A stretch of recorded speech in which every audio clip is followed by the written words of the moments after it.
thanks for showing up early. We're so glad that you're here. Make sure to toss your name in the chat and meet our chat hosts. They would love to connect with you and get to know you a little bit more. I was just wondering, what's your favorite aspect of fall? Like, is it the PSLs? Is it the cardigans? Is it the fall leaves, pumpkin patches? I don't know. Toss it in the chat. Let us know what your favorite part of fall is as we are on the cusp of getting it going.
Well, thanks so much for joining us here at Discovery. We're glad you're here.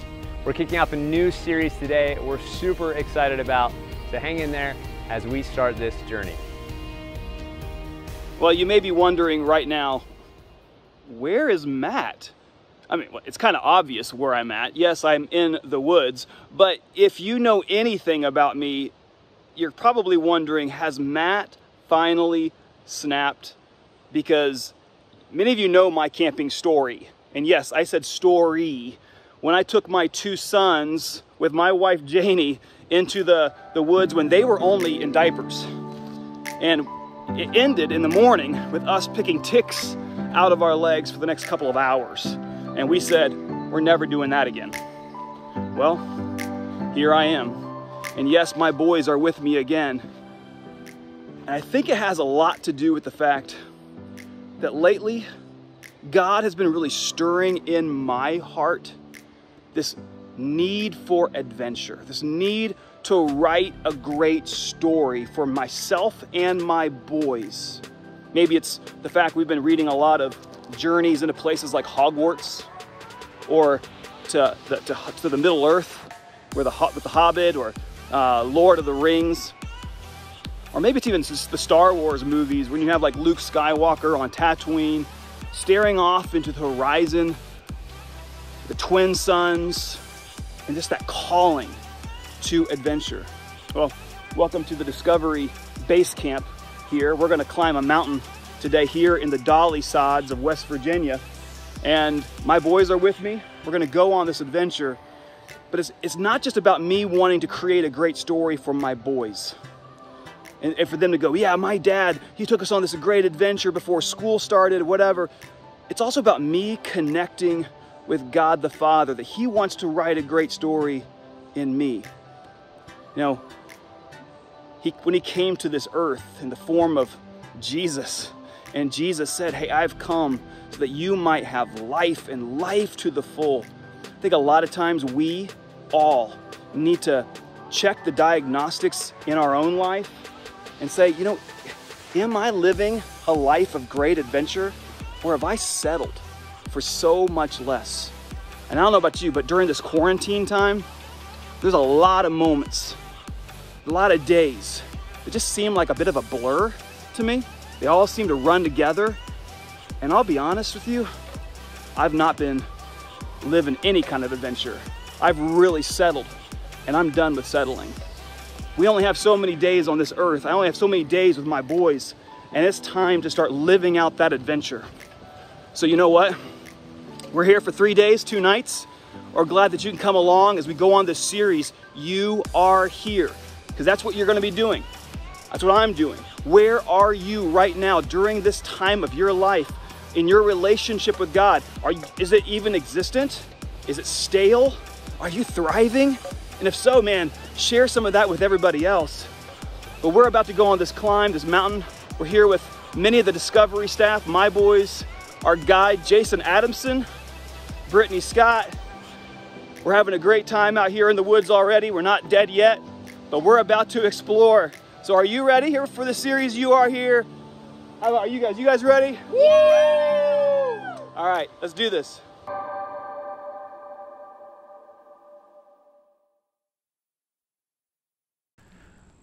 Well, welcome to Discovery Base Camp. We wanted to have a conversation with Todd and Kate as we start off this new series, You Are Here. So we wanted to invite you to come to the camping trip with us. And so we're going to talk a little bit about what, I've already told you, I'm not an experienced camper. I am very new to this. What about you guys? I mean, I think this was a first for all of us, backpacking, at least. I had never camped in the United States, but now I have. Oh. Ooh, wait, where have you camped then? Haiti and Kenya. Well, that's pretty impressive, actually. I know, thanks, but this isn't about me. So we do have a very experienced guide along our way, Jason Adamson. We're so grateful for him. He's keeping us alive, and Todd with his 2-inch blade as well. So we've already had some pretty great adventures already on this trip, some pretty comical actually. One last night, Kate, will you talk about that? Yeah, you could say, I mean, for any of you like expert backpackers out there, you know the whole idea of a bear bag, but if you haven't, you're new like us. A whole new thing is you have to take all of your food, anything that will attract a bear, anything, you have to put it all in a bag and you have to hang it in a tree. But it can't just be any tree, it has to be a sturdy tree with a great limb that you can hang it kind of out that it won't completely break off the limb. So, and 100 yards away from your campsite. Yes, 100 yards away from your campsite. Yes, from to your be campsite. Your Yes, campsite is the key. So we trek out. It's kind of getting a little late at night. We're like, okay, we can do this. How hard can this be? We're in the middle of the woods. There's like 600 trees around us. It took a while. Let's just say that. But once we finally get a tree, all of us, I think, took a shot at kind of catapulting this rope over this limb, and we finally got it. I would say, you finally got it. Yes, yeah. Finally got it. That was pure luck. But I would say about an hour and a half, maybe 2 hours of all of us trying to get these bear bags into these trees. We're like, got it, we're good to go. We felt accomplished. Awesome. We Yes. felt like we were getting the hang of this, but then what happened in the morning? Woke up in the morning, go get the bear bags, you gotta eat your breakfast, get the food down. And it was far enough away from us. We but were fine. We were good. Bears weren't getting us, but it was rather close to some other campers. Better them than us, right? And they got up and left before, or they were before eaten. we woke up. Or One they of the were two. eaten. They weren't there in the morning. We don't know what happened. Yeah. We were experts. We also, we learned something on this trip that hikers give each other along the way are trail names. Todd, explain what a trail name is and how that went for us. A few years ago, my friend hiked the Appalachian Trail, and when he did that, he explained to me that, you don't really share your full identity, your real name with people on that, and so there's kind of a culture of hikers where you give each other names. It has to be given by somebody else, and a lot of times it's based on an experience you've had or like something you've done, and so it's based on an action. And so For some reason, even though mine should be like, you know, Rambo or something sweet like that, my hiker name, or my trail name, was Hot Cereal, spelled Hauteserial, obviously. Hot Cereal. And then, of course, Kate's appropriate hiker name is Boots. You can ask her later what her real hiker name is. But Well, should we show the reason why? oh, we can go with that. Throw to the clip. Is that? Check this out. Watch this video.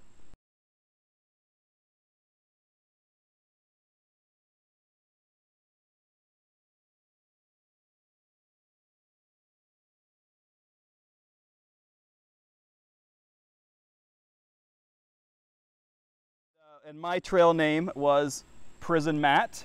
Yeah, for obvious reasons. I still don't know exactly why. And well, what's the hardest thing about hiking to you, Matt? the Dementors. Yeah, right. That makes sense. They suck your soul right out. Yeah. And my sons, Chase and Jackson, Chase was Splunky, because he loves to cave and go into all these different tight spots. And he's plucky and he's spunky. He is both of those things. He loved it. And then Jackson's was Sticks. And they loved having their trail named. I thought it was the coolest thing. And Jackson was Sticks because he carried a ton of sticks because we were trying to create a fire. So he carried them off the mountain in his backpack.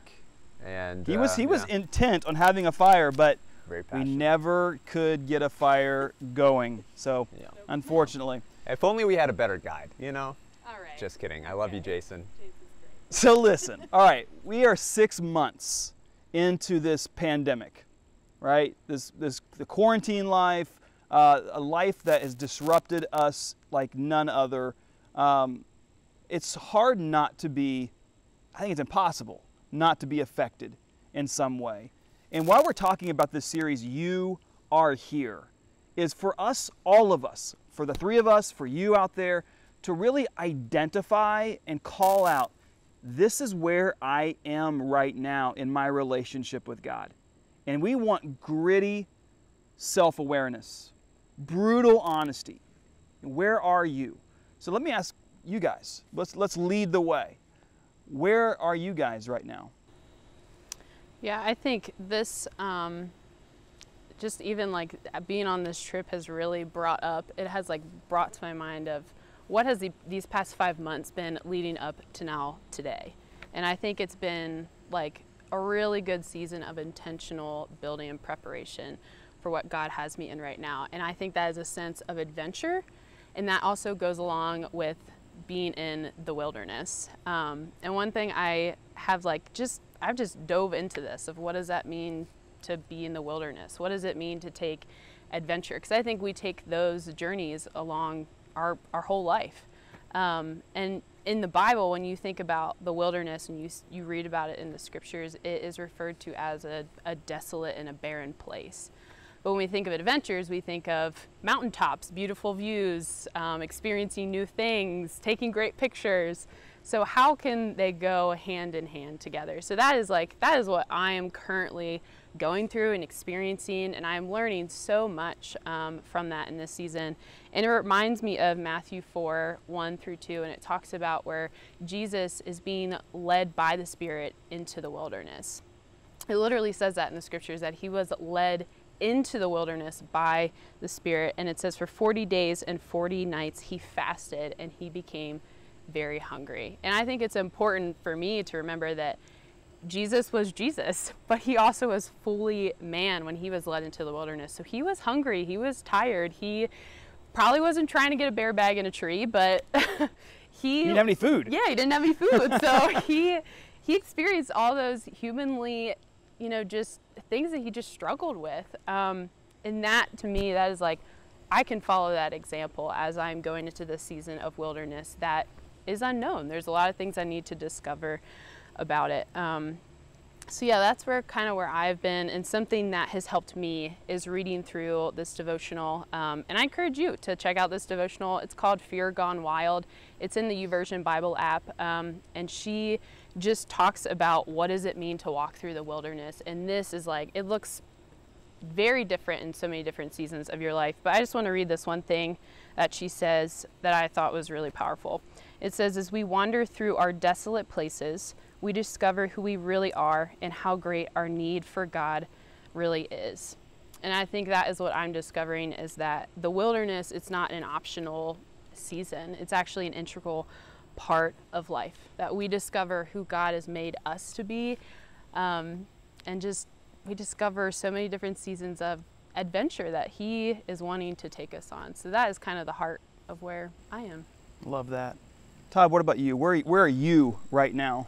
Yeah, I mean, when I think about this past season during the quarantine, especially the difficult parts of it, I feel like there's been kind of a low-grade anxiety that's just been persistent day after day.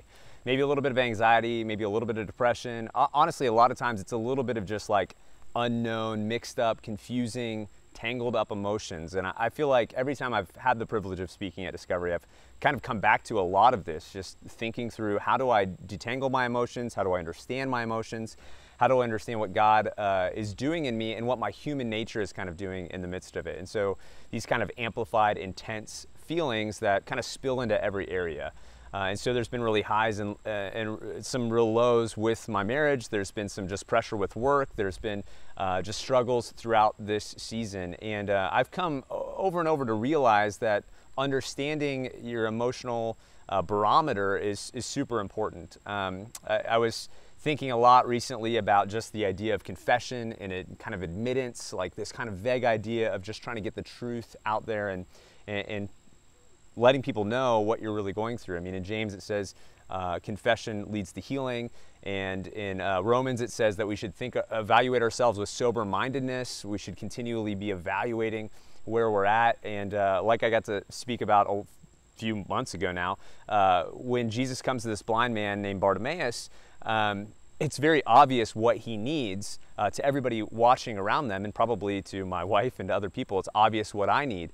But Jesus has to go to him and say, what do you want me to do for you? He was blind, right? Yeah. He stumbles up. He's very clearly blind. And Jesus still says to him, what do you want me to do for you? And he has to come to kind of the realization, the clarity of understanding what's really going on in his life. And so he says, I want to see. And I think that's an integral part of his healing. In fact, Richard Rohr, he wrote a book called Breathing Underwater. It's taking the 12-step program that Alcoholics Anonymous take advantage of, incredible healing process that can apply to so many areas of life. He applies that across the board. And when he talks about admittance and acknowledging that you're powerless against your addictions, against your problems, against your emotions, whatever, he writes this: you cannot heal what you do not first acknowledge. And that key point has been something that I've continually been realizing and understanding, but also trying to work through. You have to figure out what is underlying your emotions, what are your emotions, what are you struggling with, where is this anxiety coming from, and just putting it out there so you can begin healing. So I hear both of you talking about that, coming to that place of realization, calling out, this is where I'm at. That's a very powerful, powerful thing. It reminds me going, where Jesus, when he would come across groups of people, he would basically tell them, just follow me. And there's one instance in Luke chapter 9, as they were walking along the road, a man said to him, I will follow you, Jesus, wherever you go. And Jesus replied, foxes have dens, birds have nests, but the Son of Man has no place to lay his head.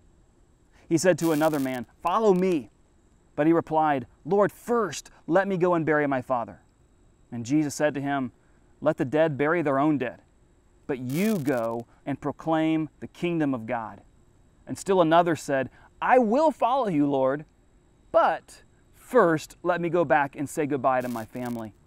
And Jesus replied, no one who puts a hand to the plow and looks back is fit for the service in the kingdom of God. And man, I think I see this happening a lot in our world today right now, where Jesus is saying, follow me, but we have all of these things that we are trying to escape our reality right now. We're going into all these different things, and we're saying, Jesus, yeah, I'll get around to you one day, but man, I really need to focus my life in these things right now because I need to escape all that's going on. What have you guys seen in those things? Yeah, I mean, escape is a really great word, because you think about it, you think, I don't want to face any of this stuff, so I will go to Netflix, I'll go to Hulu, I'll go to anything that has a screen that can fill my time. And now it's shown that about 65% of parents admit that, like, yeah, I'm going to let my kid watch all the TV and movies that they want to help, you know, occupy their time. Or I even saw an article that said most people have given out all their accounts that are attached to their Netflix or their Hulu or whatever it may be, that it's like maxed out on sharing. Another thing I saw is Twitch, which is a gaming platform that has skyrocketed, and anything that has to do with sports, that's what this article said, has plummeted greatly. So obviously this isn't something we're probably surprised by during this time, is screen time has gone up dramatically. Speaking of Netflix accounts, we're gonna put Kate's password to her Netflix account in the chat right now, so you can take that and jump on one of her accounts. Is that cool? Yeah, that's good. I saw a lot of stuff about, you know, mental health and mental illness. I mean, I just talked a little bit about my own, but 41% of adults that were surveyed in June indicated some level of extreme or severe mental health difficulty. And I wouldn't be surprised if that's gone up quite a bit. And so people are looking for ways to numb that. And so, you know, one of the most common and most accessible ways to do that is, of course, alcohol. Alcohol sales have gone through the roof. I mean, you guys probably remember back when everything shut down, as they were shutting down the liquor store, lines were out the door the last day. And then 2 weeks later, they opened up the website, and of course, almost immediately it crashed. People couldn't get in because so many people wanted that escape. So many people wanted to numb their feelings, numb their behavior. And of course, again, that's just surface level of what could happen in other ways too, whether it is those kind of acceptable ways of numbing it, or illicit drugs, or abusing pain medication. Things like that are happening all around that. And I know I've been tempted to do some of that stuff as well. But one of the key things that I think Jesus wants to teach us throughout a season like this is not to avoid the darkness, not to avoid the difficulty, not to avoid those emotions and those feelings. I was listening to John Maxwell, who coaches a ton of pastors. He's a Christian leader. He also coaches business leaders. Like, he was working with the second biggest tech company CEO recently. And he was talking about one of the most important things we can do right now is take a tour of the detour. This is a detour. This was never expected. This wasn't supposed to happen. When difficult things happen, when things get hard, we need to embrace the circumstances we're in. Of course you can distract sometimes. Of course you can escape sometimes. That's totally okay. But you can't do it all the time. You have to embrace the struggle that we're in. Otherwise, we're not going to come through to the other side. We're not going to learn what God has for us in the midst of this. We're not going to embrace what He's going to do inside of us. And I'm sure we'll talk more about that in just a moment. But one of the things I've seen from people, not just numbing the behaviors, but the other mistake I feel like a lot of us are making is to try to rush back to the old normal. We're trying to get back to the way things were with our kids in school, or the schedules we were a part of before all of this, the priorities we used to have, when this is such an incredible opportunity to reshape the way that we prioritize our lives, the way that we think about our schedules, to kind of cut the fat and the things that don't matter as much, and find real purpose and real opportunity within the things that really do matter. Instead of rushing back to what was old, instead of trying to escape and numb ourselves, maybe we should blaze a trail, forward. Take the tour of the detour. Go on the difficult path instead of trying to run back to the parking lot where your car is and go back home. Yeah. So if Jesus is saying, follow me to you, are you saying right now, yes, Jesus, I'm going to follow you, but first, I need to make sure my kid's school year is going well, then I'll get around to it? Or my job, I need to make sure that's a little more secure, or my financial situation is a little bit more secure? Is He first? Where are you at in your relationship with God? So God created you for the adventure of a lifetime. He designed you to partner with Him to bring heaven here on earth. Heaven in your neighborhood, heaven in your workplace and your school, heaven in your family. 2,000 years ago, God emptied Himself into the person of Jesus Christ, who walked this earth and blazed the trail of this incredible journey for us. He showed us the way because He is the way. He walked up to people who had settled for so much less, people who were broken and set aside by the culture, and said 2 words that changed their lives forever. He said, "Follow me." And Jesus is saying those same 2 words to you today. He said, there are 2 paths. One that is wide, it's easy, it's what's normal, and everyone is on it. But it leads to destruction. But then he said, my path, it's narrow, it's challenging, but only a few find it. But it leads to life. It leads to real life. So where are you on this journey? Being able to identify where you are with Jesus on this journey with brutal honesty and gritty self-awareness is a powerful first step. So where are you? 5 years ago, Discovery adopted the map pin as our logo, and today we are refreshing it because that statement, "You are here," is critical for all of our journeys of following Jesus. So when you see this logo now and in the future, we want you to think, where am I on this adventure? Am I settling? Am I embracing the immeasurably more that God wants for my life? Am I boldly following Jesus? Your mission is to accept Jesus' invitation, to follow him on this adventure of a lifetime. And our mission at Discovery is to help equip you for the journey. Let's go together. You know, when you go on adventures like we did, you get an opportunity to kind of reconnect with people and sit down and have really meaningful conversations. And while we were there, I had one with one of the people on the trip, and they were talking about this really difficult season they had gone through, a really tragic moment in their life. And I asked them, if you knew then what you know now, would you do it again? And surprisingly, they said yes, because of the kind of person God had shaped them to become on the other side of it. And I know for me, when Sam and I a few years ago, we went through a really tragic, really difficult moment in our own lives, we read this book together called How to Survive a Shipwreck by a guy named Jonathan Martin. And throughout that book, it talks about this. How do you get through, kind of like a wilderness, but instead his motif was more of a shipwreck. How do you get through those really difficult seasons? And one of the lines that really stuck with me, it goes something like this. He says, almost nobody who survives a shipwreck, survives the wilderness, survives a difficult moment, would ever sign up to do it all over again a second time. Nobody would choose to lose the loved one all over again to the unexpected illness, or lose the job they trained for years to get, or lose the relationship they invested heart and soul into for half of their adult life. And yet repeatedly, I hear people say the same remarkable thing, that they also, under no circumstances, would choose to go back and be the person they were before. On the other side of those shipwrecks, there is a stronger, deeper, richer, more integrated life.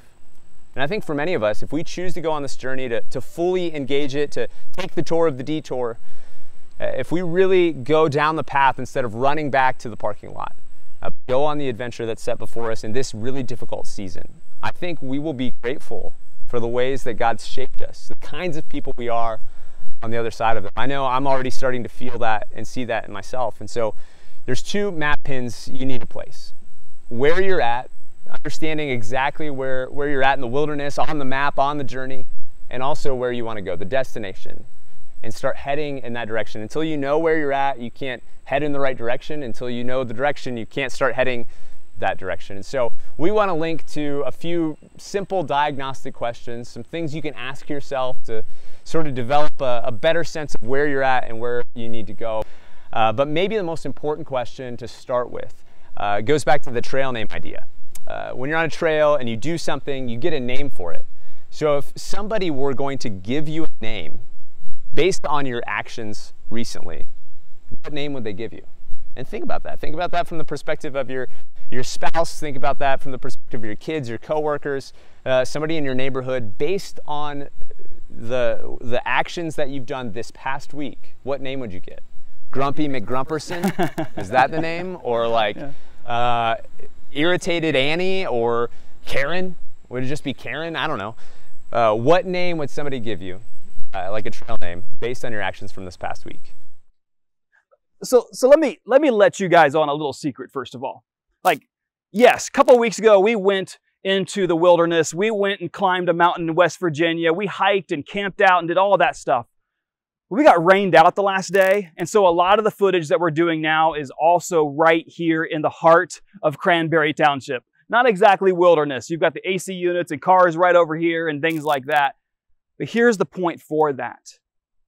When Jesus calls you to follow him, you don't have to go have the adventure of a lifetime being on a mountain and a trail. But the most important trail that you can blaze is following Jesus in your family, in your school, and in your workplace, and blazing that trail of following Jesus in your neighborhood. So here's the question we're asking all the way through the series.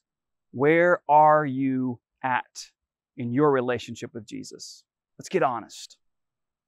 Well, like Matt said, the adventure begins right where you're at. And we would love to help you love where you live through neighborhood groups. Neighborhood groups are a great way to get connected to neighbors and then brainstorm ways to love your neighbors. We also have groups forming right now through Discovery students. So make sure if you want to be connected to people and you want to follow God together and figure out what he's wanting to do with you in this season, as you assess where you're at and where you're going, we would love to get you connected through the links in the chat.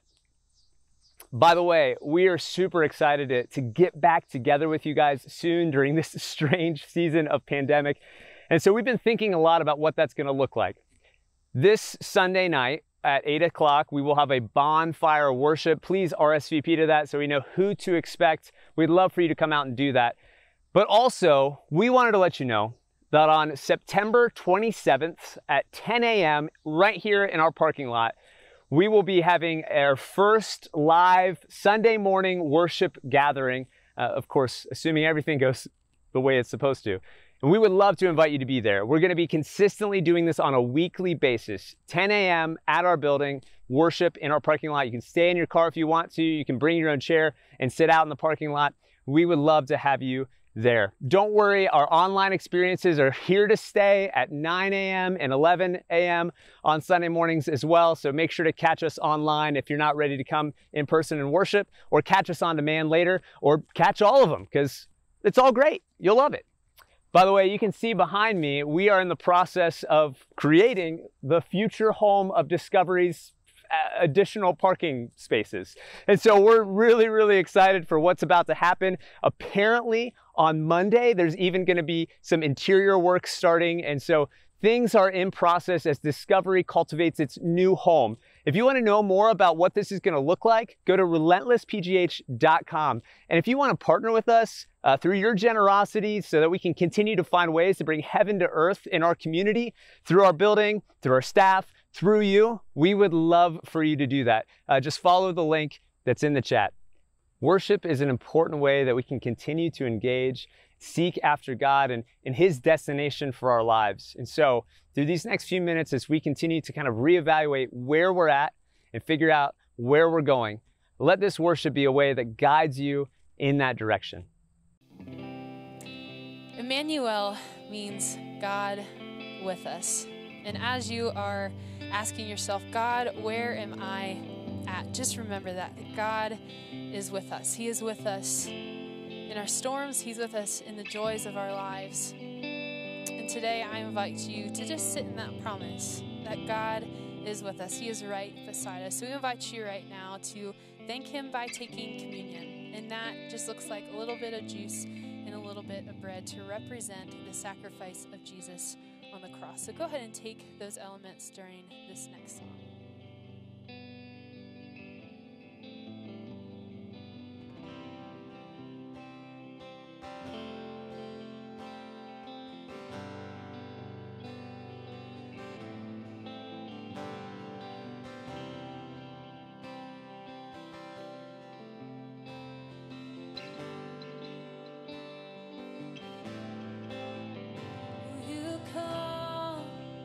To bring peace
head that once was crowned with thorns is crowned with glory now. The Savior knelt to wash our feet. Now at his feet we bow.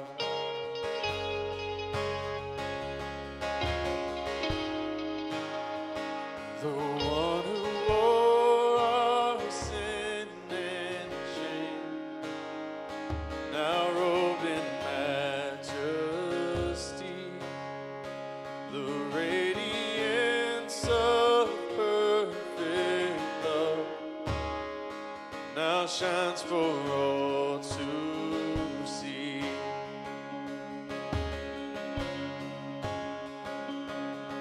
Your name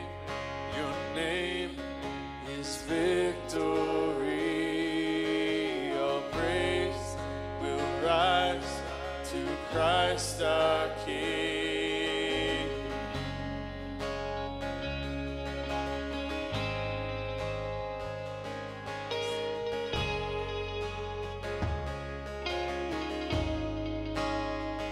The fear that held us now gives way to him who is our peace.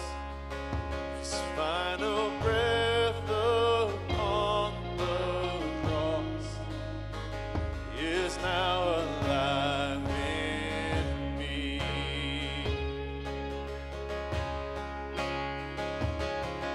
Your name is victory. All praise will rise to Christ our King. Your name is victory. All praise will rise to Christ our King.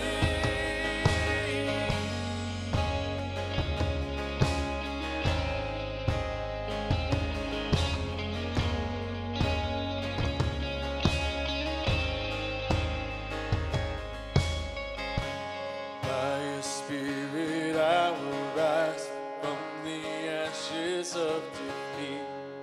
The resurrected King has resurrected me. In your name I come alive to declare your victory. The resurrected King is resurrecting me. By your Spirit I will rise from the ashes